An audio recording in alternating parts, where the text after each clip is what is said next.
Hey friends, Rich here, and today I want to yap about color. But first, what is color exactly? Well, it's how our eyes interpret light, of course. That makes it super important to shading and rendering art, both traditionally and digitally. When it comes to graphics and printing, there are two different types of color profiles, RGB or additive color and CMYK or subtractive color. RGB is the red, green, and blue light that your computer emits to create colors that our eyes can process, since our eyes operate with RGB receptors. CMYK is used for printers because cyan, magenta, and yellow can absorb light rather than reflecting it. Since white is every color mixed together, CMYK can inhibit certain hues from being reflected back to your eyes. RGB adds wavelengths of light, and CMYK subtracts them. Additive and subtractive color. Wahoo! If you've ever tried to get art printed or submitted something to a zine, you've probably seen guidelines on whether to use RGB or CMYK for your submission.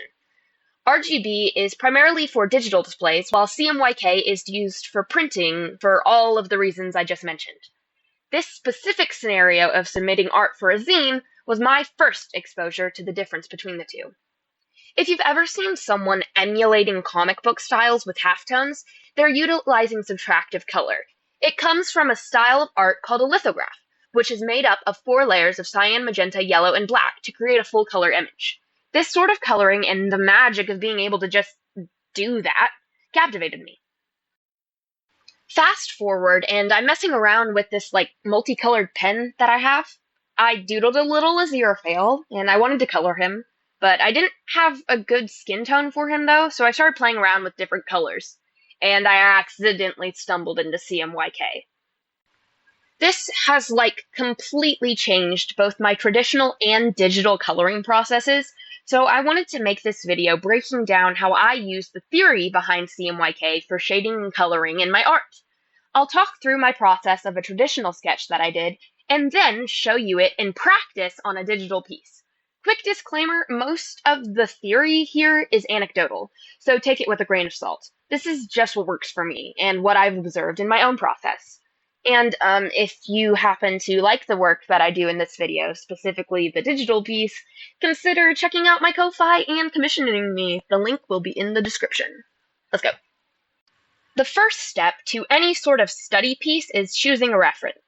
Because I am the most predictable person on the planet, I went with this picture of my favorite 2-time BAFTA loser, David Tennant. This is also a good reference for this because the lighting is really clear and it'll be easy to explain what I'm on about. First, I did a quickish sketch of the reference. If you want to know how I go about sketching faces and recreating likenesses, I could make a separate video about that.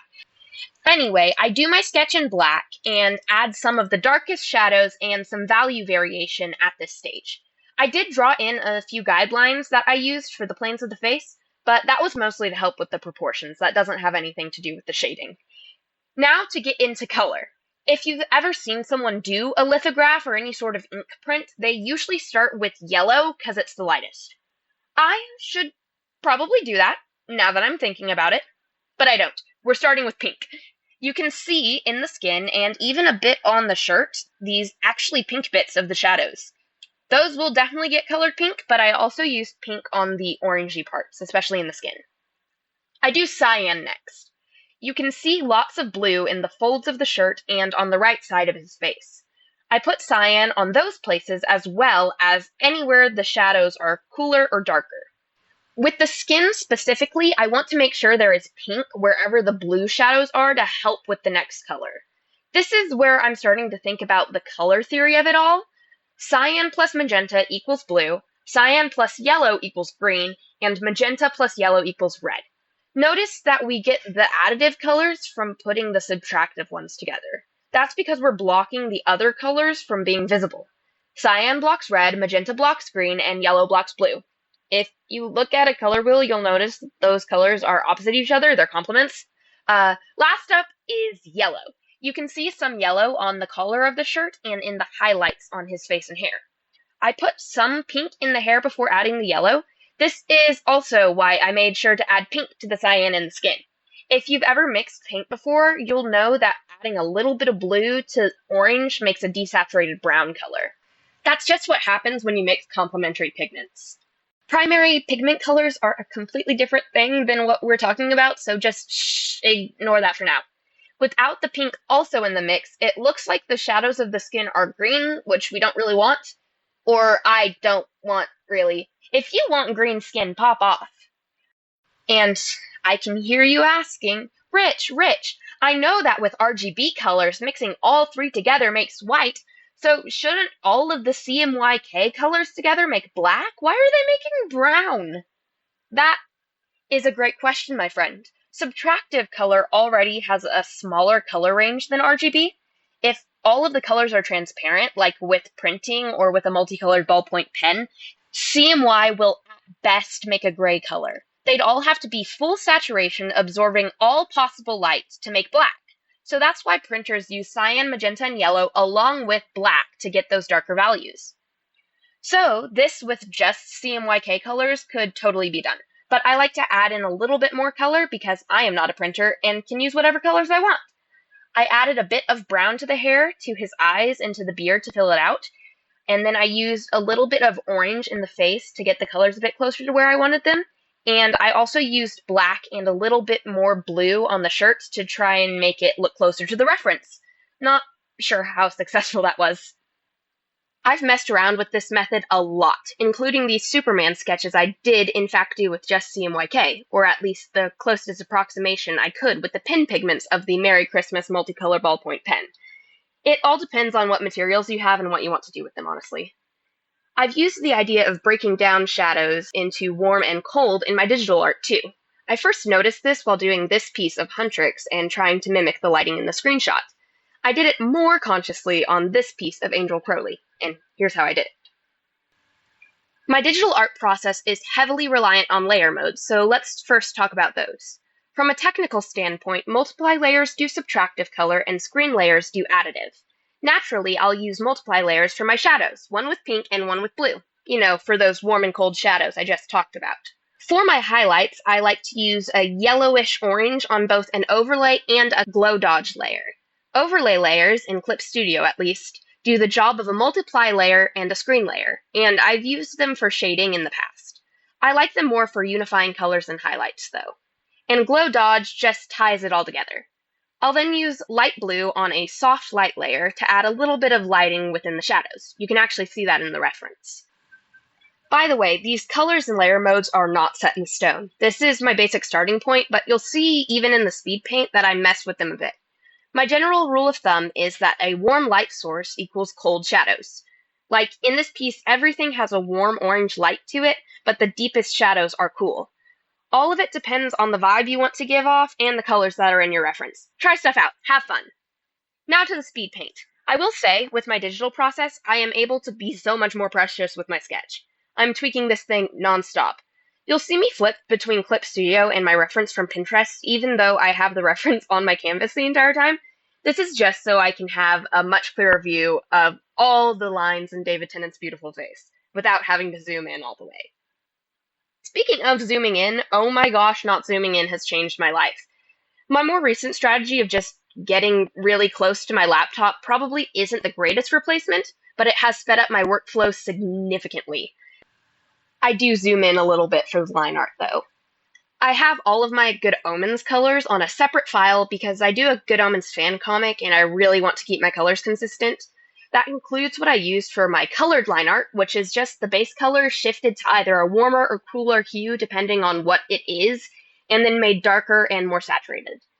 For the beard, I used a frankly random combination of default spray droplet airbrushes on a multiply layer and fiddled with it till it looked right. Before I do the shading, I do a multiply layer with an orangey red color over the nose, cheeks, and ears, just to give the base layer of skin a little bit of life. I stole this idea from doll repainters. You'll probably notice that I do all of my shading and the blush on top of both the color and line art layers. This is because I do colored line art, and it looks weird when the colored lines aren't shaded like the flats. I do this by putting my flats, line art, and line art color into a folder and then clipping all of the shading layers to that folder.